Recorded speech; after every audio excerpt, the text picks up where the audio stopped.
주 안에서 사랑하길 소망합니다. 우리 사진 하나 볼까요? 저희 누군가가 손수 써서 저희 아파트 단지에 붙인 내용입니다. 잘 안 보이시죠? 네, 재밌습니다. 제가 읽어드릴게요. 그냥 놀고 싶은 사람 모집. 그냥 놀고 싶은 사람. 그냥 오후 5시에 시간 되면 그냥 숲속 놀이터에서 모여서 그냥 놉니다. 초등학생만 오세요. 규칙, 욕하지 않기, 때리지 않기. 장소, 숲속 놀이터. 시간은 매주 월요일부터 금요일 오후 5시. 네, 누군지 모르겠지만 진지하게 썼어요. 또박또박. 이 그냥 너무 귀엽죠?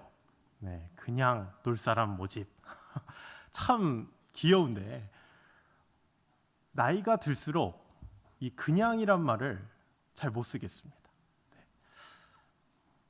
그냥 저 오늘 고등부 설교했어요. 그냥 교회 왔습니다. 지금도 그냥 설교합니다. 어떠세요? 기분 나쁘시죠? 제 뭔가 싶으시죠? 이렇게 나이가 들면 쓸 수 없는 게 그냥인 것 같아요. 초등학생들은 귀여운데 우리가 쓰면 무책임하고 뭔가 신뢰가 없는 것 같고 그런 생각이 듭니다. 근데 오늘은 좀 그냥이란 말을 쓰고 싶습니다. 그냥 교회에 왔고요. 그냥 밥을 먹었어요. 오늘 밥 맛있더라고요. 두부조림 맛있던데 2번 먹었고요. 그냥 이 자리에 있습니다. 이게 무슨 말일까요? 김영민이라는 저자가 있습니다. 근데 이분 책에서는 인생에 대해서 이야기하는데 이분은 산책을 굉장히 좋아한다라고 합니다. 산책하면 기분이 좋아한다라고 하고요. 산책하면 영감이 떠오른다고 하고요.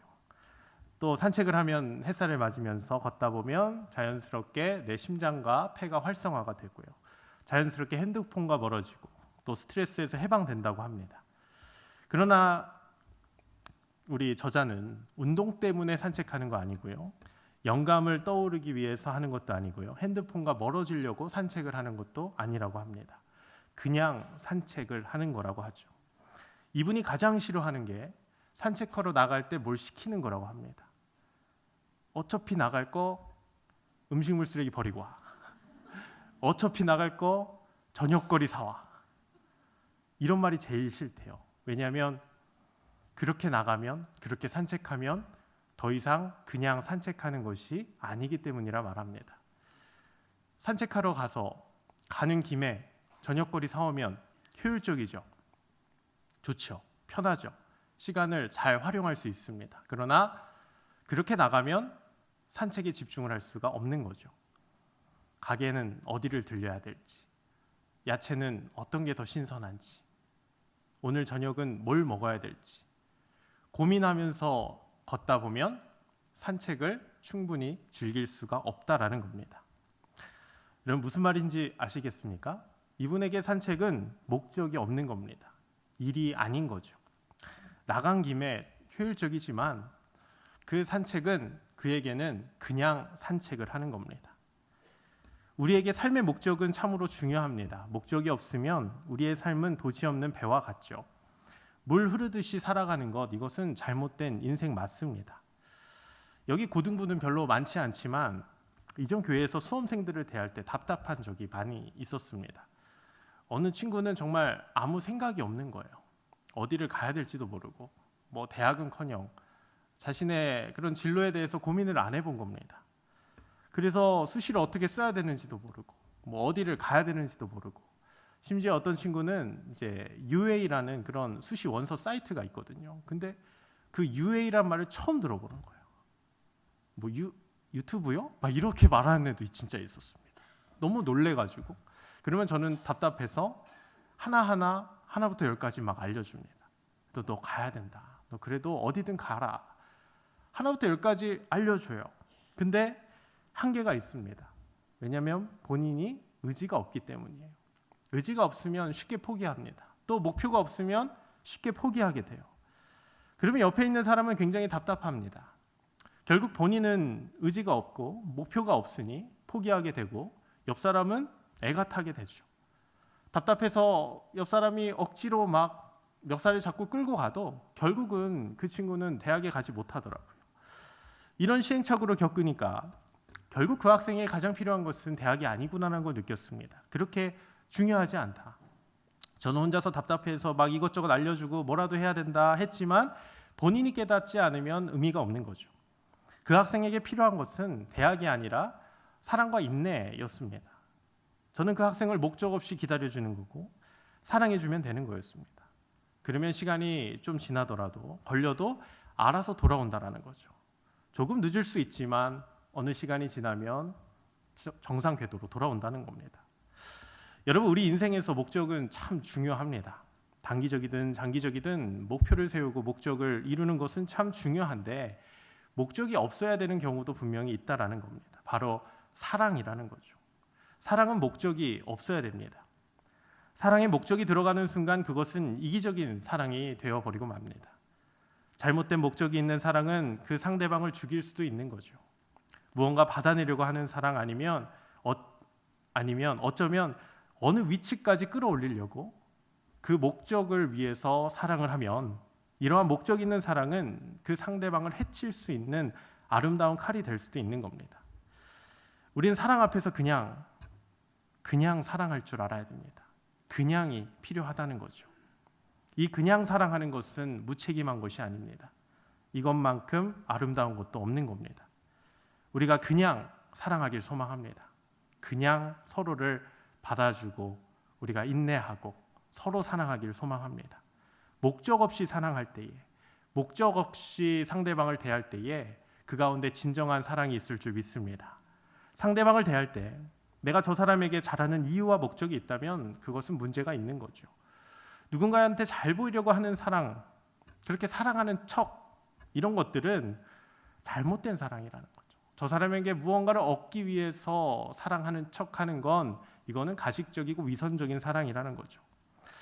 어떤 사람이 그러더라고요. 은퇴하고 나서 가장 슬픈 게 뭐냐면 아무도 내 말에 웃어주지 않는다라는 겁니다. 가정에서도 웃어주지 않고 직장에서도 은퇴하니까 웃을 일이 없고요. 왜 그렇죠? 내가 이제 더 이상 어느 위치에 도달해 있지 않기 때문에 그거를 깨달으니까 아무도 내 말에 웃어주지 않는구나라는 걸 느꼈답니다. 예전에는 내가 웃겨서 사람들이 웃는 줄 알았대요. 근데 은퇴를 하고 나니까 내가 상사였기 때문에 웃은 거였구나 라는 것을 깨닫는 순간 굉장히 비참하게 느껴졌다고 이야기를 합니다. 부하 직원이 상사한테 잘 보이려고 억지로 웃는 것, 이거는 올바른 진실된 사랑이 아닌 거죠. 상대방에게 무엇을 받아내기 위해서 하는 사랑은 잘못된 사랑이라는 겁니다. 오늘 말씀에서 주님은 우리에게 완벽한 사랑을 요구하십니다. 산상수훈의 하나인데 이전에 복 있는 사람들에 대해서 쭉 이야기가 나옵니다. 심령에 가난한 자는 복이 있나니 천국이 그들의 것이다. 애통하는 자는 복이 있나니 그들이 위로를 받을 것이다. 이렇게 쭉 해서 8가지 8복이 나오는데 너무 어렵습니다. 그리고 좋아하는 그런 내용들이, 우리가 좋아할 만한 내용들이 하나도 없습니다. 근데 이걸 간신히 넘어가면 주님은 또 말씀하세요. 너희는 세상의 빛이다. 세상의 소금이다. 빛과 같이 빛내야 되고 소금과 같이 짠맛을 내야 된다. 굉장히 부담스러운 말씀으로 다가옵니다. 더 나아가 이전 율법과 비교하면서 주님은 한층 더 높은 차원의 계명들을 말씀하시죠. 율법에 살인하지 말라라는 말이 나오지? 근데 그게 중요한 것이 아니라 형제에게 라가, 이 아람어로는 바보라는 뜻인데 더 정확히는 머리가 텅 빈 자입니다. 형제에게 라가, 텅 빈 자라고 얘기를 하면, 그렇게 욕을 하면 그것도 살인죄에 해당된다라고 얘기하는 거예요. 단순히 가늠만 안 하는 것이 중요한 것이 아니라 여자를 볼 때에 음욕을 품으면 가늠한 것이라고 말하고요. 또 38절에 보면 악한 자를 대적하지 말라고 하는데 누가 너의 오른편을 때리면 그의 왼편도 대라고 얘기를 합니다. 그리고 속옷을 가지고자 하는 자에게는 겉옷까지 내어주라라고 말을 하죠. 이건 구약의 율법입니다. 이것은 눈에는 눈, 이에는 이의 율법이에요. 언뜻 보면 잔인해 보이지만 구약 시대에서는 그 이상의 복수를 하지 못하도록 하나님이 만드신 율법입니다. 딱 내가 손해본 만큼만 이웃에게 행하라는 거죠. 너가 눈이 다쳤으면 눈만 다치게 해야 된다라는 거예요. 다른 곳을 상하게 하면 안 된다라는 겁니다.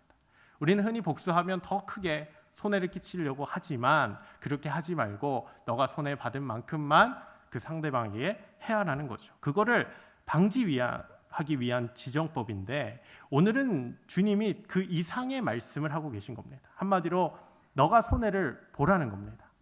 복수는 꿈에도 꾸지 말라는 거죠. 뺨 맞으면 왼 뺨도 돌려주라는 거예요. 누가 너의 것을 훔쳐가면 다 내어주라는 겁니다. 굉장히 어려운 말씀이죠. 심지어 고대 사회에서는 오른뺨을 맞는 건 굉장히 모욕적인 일입니다. 이 모욕적인 일까지 견뎌내면서 너의 왼뺨도 돌려대라는 거예요.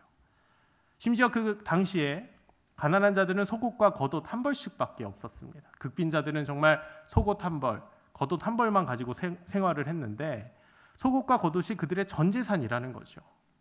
그래서 율법에는 가난한 자들을 보호하기 위해서 그 자들이 빚을 졌다 하더라도 채무자가 가난하면 채권자가 겉옷을 빼앗아 갈 수 없는 그런 법이 있었습니다.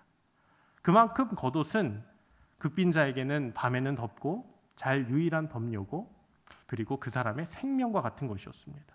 근데 오늘 주님은 속옷을 빼앗기면 겉옷까지 내어주라라고 말을 합니다. 오늘 우리가 읽은 말씀 그 산상순의 연장선입니다. 이제는 원수까지도 사랑하랍니다. 원수까지도 사랑하라. 그리고 그 원수를 위해서 심지어 기도까지 하라고 말하죠. 우리 오늘 말씀 43절 같이 한번 읽어보겠습니다. 43절 시작. 또 내 이웃을 사랑하고 내 원수를 미워하라 하였다는 것을 너희가 들었으나. 아멘. 근데 여러분, 율법에 원수를 미워하라, 너희들 원수를 미워하라, 이런 율법이 적혀 있을까요? 적혀 있지 않습니다. 구약 어디에도 그런 말씀은 없어요. 근데 이 당시에 유대인들이 율법을 왜곡해서 그렇게 설명을 하는 겁니다. 유대인들도 동족만 사랑하고 싶은 거죠. 이방인, 사마리아인, 개만도 못한 저 사람들은 원수입니다. 그러니 이웃은 사랑하고 원수들은 미워하라라고 율법에도 없는 말을 왜곡해서 그렇게 자기네들끼리 얘기를 하고 있었던 거죠. 자신의 주장에 말씀을 근거로 하면 강한 힘이 생기기 때문에 그렇게 말씀을 왜곡해서 설명하고 있는 겁니다. 근데 그것을 주님이 콕 집어서 말하는 거예요. 너희가 그런 말을 들었지? 근데 44절에 주님은 이렇게 말씀하십니다. 우리 같이 한번 44절 읽어보겠습니다. 시작. 나는 너희에게 이르노니 너희 원수를 사랑하며 너희를 박해하는 자를 위하여 기도하라. 원수를 사랑하라. 이게 주님의 말씀인 거죠. 그러면서 45절에 이렇게 말씀하십니다. 45절도 읽어보겠습니다. 시작. 이같이 한즉 하늘에 계신 너희 아버지의 아들이 되리니 이는 하나님이 그 해를 악인과 선인에게 베푸시며 비를 의로운 자와 불의한 자에게 내려 주심이라. 아멘. 이 말씀은 대표적으로 일반 은총의 말씀입니다. 우리가 은총이라고 할 때에 신학적으로는 두 가지 은혜가 있습니다. 일반 은혜와 특별 은혜가 있죠. 근데 이 일반 은혜, 일반 은총은 신자나 불신자에게 모두 부어주시는 하나님의 은혜, 은총입니다. 해와 비와 공기, 이런 우리가 누리는 그 모든 것들은 악인과 선인과 상관없이 베풀어 주시는 하나님의 은혜인 것이죠. 하나님을 믿든 안 믿든 하나님이 부어주시는 일반적인 은혜라는 거죠. 그렇다면 여러분, 특별 은총, 특별 은혜는 뭘까요? 바로 예수 그리스도를 믿어서 우리가 죄사함을 받는 것입니다. 예수 그리스도를 믿어서 우리가 하나님의 백성이 되는 것, 이것을 특별 은총이라고 하는 겁니다. 이 특별 은총은 오직 신자들에게만 주어지는 하나님의 은혜인 것이죠. 오늘 이 45절의 말씀은 하나님이 나의 마음을 좀 깨달으라고 말씀하는 겁니다. 날 따르지 않아? 그러면 너에게 해가 없어. 평생 어둠 속에 살 거야. 아니라는 겁니다. 나 안 믿어? 그러면 넌 평생 가뭄 속에서, 고통 속에서 살 거야. 아니라는 거죠. 이 하나님의 사랑은 영원불변하다. 더 나아가 아무 이유 없이, 아무 조건 없이 베풀어 주시는 사랑이며 모두를 구원하시기 원하시는 그 하나님의 마음이라는 겁니다. 이 마음을 깨달으라는 것입니다. 우리 디모데전서 2장 4절 우리 같이 한번 읽어보겠습니다. 시작. 하나님은 모든 사람이 구원을 받으며 진리를 아는 데에 이르기를 원하시느니라. 아멘. 하나님은 모든 사람이 구원받기를 원하시는 사랑의 하나님이라는 겁니다. 이 사랑의 하나님은 심지어 우리가 아직 죄인 되었을 때에 우리를 사랑해 주십니다. 우리가 잘 아는 말씀 로마서 5장 8절이죠. 우리가 아직 죄인 되었을 때에 그리스도께서 우리를 위하여 죽으심으로 하나님께서 우리에 대한 자기의 사랑을 확증하셨느니라. 우리가 아직 죄인이었을 때에, 우리가 의인이었을 때가 아니라 우리가 죄인이었을 때에도 하나님은 우리를 사랑하시고 독생자 예수 그리스도는 우리를 위하여 죽으셨다라는 겁니다. 가장 이 사랑을 온전히 완벽하게 전해주는 말씀은 우리 잘 아는 요한복음 3장 16절 말씀입니다. 하나님이 세상을 이처럼 사랑하사 독생자를 주셨으니 이는 그를 믿는 자마다 멸망하지 않고 영원한 생명을 얻게 하려 함이라. 여러분, 하나님은 사랑입니다. 믿으십니까? 이 하나님의 사랑을 우리가 의심하지 않길 소망합니다. 그분의 속성입니다. 이처럼 하나님은 더럽고 추악한 세상을 사랑하셨고 자신의 독생자 예수 그리스도를 이 땅에 보내주셔서 그를 믿는 자마다 영생을 얻게 하려 하시는 겁니다. 그러니 그 하나님의 아들이신 주님은 오늘 당당히 이렇게 말씀하시는 거죠. 우리 46절 47절 한번 읽어보겠습니다. 시작. 너희가 너희를 사랑하는 자를 사랑하면 무슨 상이 있으리요? 세리도 이같이 아니하느냐? 또 너희가 너희 형제에게만 무난하면 남보다 더하는 것이 무엇이냐? 이방인들도 이같이 아니하느냐? 아멘. 여러분, 일상에서 살다 보면 참 이쁜 짓을 하는 사람들이 있습니다. 이쁜 행동을 하는 그런 자녀들도 있고요. 다 같이 똑같은 자녀이지만 확실히 이쁜 자녀가 있는 것 같습니다. 고등부 친구들 중에도 그런 친구들이 분명히 있다라는 거죠. 근데 그렇게 내 마음에 드는 행동을 하는 친구, 그런 친구만 사랑하면 무슨 너희들에게 상이 있겠냐라는 말입니다. 우리도 죄인인데, 우리도 사랑을 받을 자격이 없는데 하나님은 우리를 사랑해 주셨고 그 안에서 축복을 누립니다. 이러한 특별 은총으로 그리스도의 구속을 받은 자라면 여러분, 우리 또한 다른 사람을 아무 이유 없이 조건 없이 사랑할 수 있게 되는 겁니다. 요한복음 13장 1절에 하나님의 말씀입니다. 유월절 전에 예수께서 자기가 세상을 떠나 아버지께로 돌아가실 때가 이른 줄 아시고 세상에 있는 자기 사람들을 사랑하시되 끝까지 사랑하시느니라. 아멘. 우리 주님은요, 끝까지 사랑하시는 분입니다. 영원 불변의 사랑을 갖고 계시는 분이에요. 자기가 불리해지고 손해를 보고 희생을 한다 할지라도 예수님은 도망가지 않습니다. 끝까지 그 자리를 지키시고 우리를 위하여 목숨을 버리셨습니다. 영원한 사랑이라는 거죠. 우리가 주님을 신뢰할 수 있는 근거가 바로 여기에 있는 겁니다. 우리 모두 이 영원한 그 주님의 불변의 사랑을 누리길 소망합니다. 우리 그리스도의 사랑으로 우리는 구속되었습니다. 이 죄사함으로 우리는 죄인에서 의인으로 바뀌었습니다. 그 안에서 구원의 기쁨과 감격을 누릴 수가 있는 것이죠. 그렇기에 이제 그 특별한 은혜를 겪은 우리는 아무 조건 없이, 아무 이유 없이 사랑해야 됩니다. 그냥 사랑해야 돼요. 목적 없이 사랑해야 됩니다. 원수까지도 우리는 사랑해야 됩니다. 근데 굉장히 부담스럽죠. 원수까지 사랑하라뇨. 근데 오늘 마지막 말씀은 더 부담스럽습니다. 우리 48절 한번 읽어보겠습니다. 시작. 그러므로 하늘에 계신 너희 아버지의 온전하심과 같이 너희도 온전하라. 아멘. 하나님이 온전함 같이 우리도 온전하라. 은혜가 되지 않고 부담으로 다가오는데 이 온전함의 뜻이 무엇일까? 전 참 설교를 준비하면서 고민을 많이 했습니다. 근데 어느 그 유명 이제 유튜버인가 강사죠. 우리 김창옥 교수 아십니까? 네, 김창옥 교수 아마 많은 분들이 좋아하실 텐데 그분은 수많은 강연을 통해서 많은 사람들에게 때로는 위로를 또 때로는 영감을 주는 분이죠. 근데 그 교수가 사랑을 주제로 강연한 적이 있었습니다. 근데 그분의 해석 방법이 참 재밌었어요. 그 교수는요, 사랑하지 말고 존중과 배려를 하라고 권면을 하는 것을 봤습니다. 사랑하지 말고 존중하고 배려하라. 이게 무슨 말일까?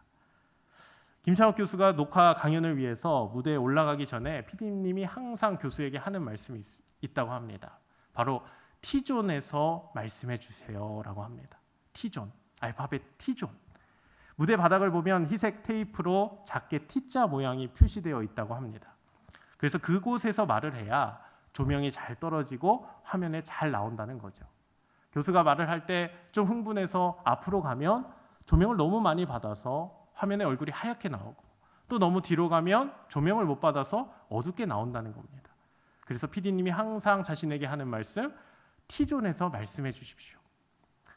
교수는 이 얘기를 듣고 우리의 인간관계도 똑같겠구나, 이러한 적정 거리를 유지해야겠구나라는 깨달음이 왔다고 합니다.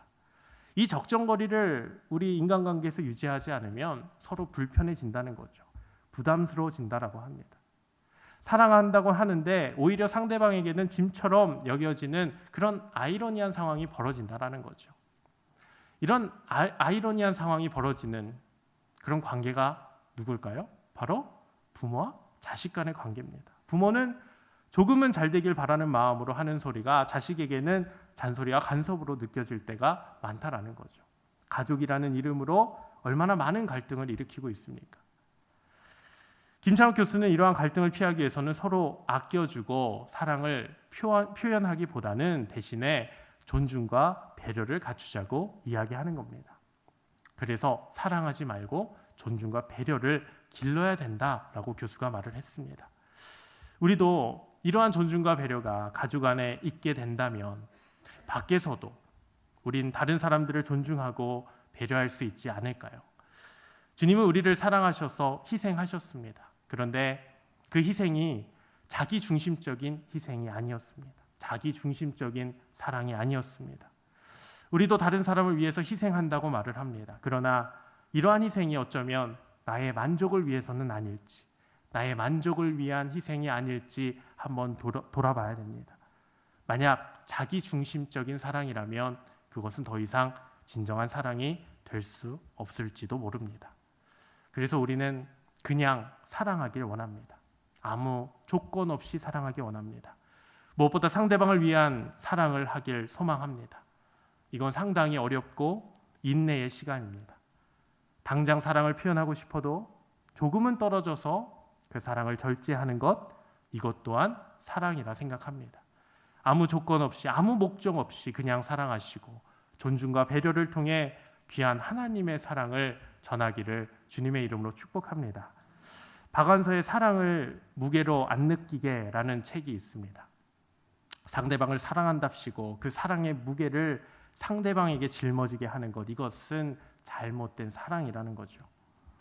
누군가를 사랑하려고 할 때에 그 사랑의 무게를 내가 짊어질 수 있는지도 점검할 필요가 있는 것 같습니다. 상대방을 사랑할 때에 그 사랑의 무게만큼 나 또한 상처를 받을 준비를 하는 것이죠. 그리고 그 상처를 상대방에게 전달하지 않을 용기와 절제와 인내가 필요하다는 겁니다. 예수 그리스도의 그 십자가의 사랑, 바로 이것이 이런 절제와 인내의 사랑입니다.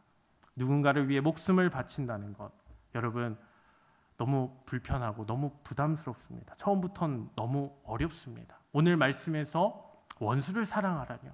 아유, 지금 옆 사람도 사랑하기 어려운데 원수까지 사랑하라뇨. 하나님같이 온전하게 그렇게 행하라뇨. 너무 어려운 말입니다. 너무 시대에 맞지 않는 말인 것 같습니다. 그런데 이것은 주님의 말씀이고 우리의 삶의 자리에서 이 말씀에 순종하며 나아가야 됩니다. 저는 오늘 그냥 이 살아계신 하나님의 말씀을 이렇게 순종하며 받기를 소망합니다. 그냥 사랑하라. 아무 조건 없이 사랑하라. 내 주변에 있는 자에게 너의 사랑을 강요하지 말아라. 그저 기다리고 인내하고 절제하라. 목적 있는 사랑이 아닌 내가 조금 아프고 희생하더라도 상처받더라도 설령 보상을 받지 못하더라도 예수님처럼 사랑할 수는 없어도 내 주변인들을 최대한 존중하고 배려하겠다. 오늘 말씀 마지막 48절 같이 한번 읽어보겠습니다. 시작. 그러므로 하늘에 계신 너희 아버지의 온전하심과 같이 너희도 온전하라. 아멘. 여기서 온전하라라는 말은 하나님처럼 완벽히 행하라는 의미가 아닙니다. 이건 불가능하죠. 이건 지금 내가 할 수 있는 만큼의 순종이라 믿습니다. 우리 모두 하나님의 청지기로서 이 말씀에 순종하길 소망합니다. 그래서 작은 발걸음이지만 내가 있는 그 자리에서 그 온전한 사랑을 실천하길 소망합니다. 자기 중심적인 사랑이 아니라 자기 희생적인 사랑, 상대방을 세워주고 상대방을 높여주고 상대방을 기다릴 수 있는 그런 하나님이 우리에게 가르쳐 주신 그 사랑을 실천하는 우리 사랑하는 모든 삼락교회 성도님들 되시길 주님의 이름으로 축복합니다.